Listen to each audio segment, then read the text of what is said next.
Hey guys, bit of a different format for today. We are going to be working on the garden and I'm going to be filming with nothing but my phone and maybe a GoPro. When we moved into this place a few months back, it was the dead of winter and we didn't want to get started on the garden just yet. It would have been far too cold and wet. Now that summer has rolled around, we've had a proper chance to assess the garden, get some plans laid out. The garden isn't in too bad a state, but there isn't much going on either, just a large square of patchy grass. Luckily for us, the previous owners had left behind a lot of spare bricks and other materials, which we can put to use. We've got a lot of big plans for this garden, so stick around to see how it all develops. We're going to be starting with laying out some new beds today, which Grant is going to be helping me out with. We tried out a number of different methods for marking out where we wanted the beds to be, but in the end, a piece of string, a stake, and a can of spray paint used to make arcs was by far the best. Okay, so that's us all marked out.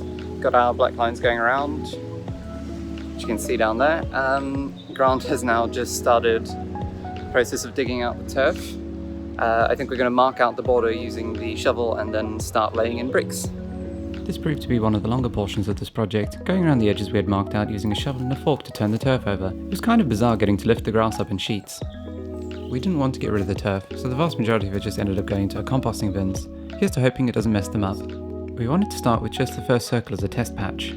This involved us cleaning the bricks up a little, digging a trough at the edge of the circle and putting each one in on its end. These were then hammered into place with a mallet to make sure they bedded in properly. One of the biggest problems by far was trying to get them level. As we got further along the front edge, we swapped out a few of the patio tiles that had cracked into pieces, disturbing a small ant colony along the way. A good deal of mortar had to be chipped off the underside of the spare tiles left behind by the previous owners. Look at how cool it looks in slow motion. Not long after this, we dug out a bit more of the bed, and with light failing, decided to call it a day for now. The garden has a lot more to come in the future. The current plans involve dividing it up into 3 sections, one of plants and lawn, then a middle section for growing food and herbs, right about where Alexia is hanging out her laundry, and finally at the back an entertaining and social space.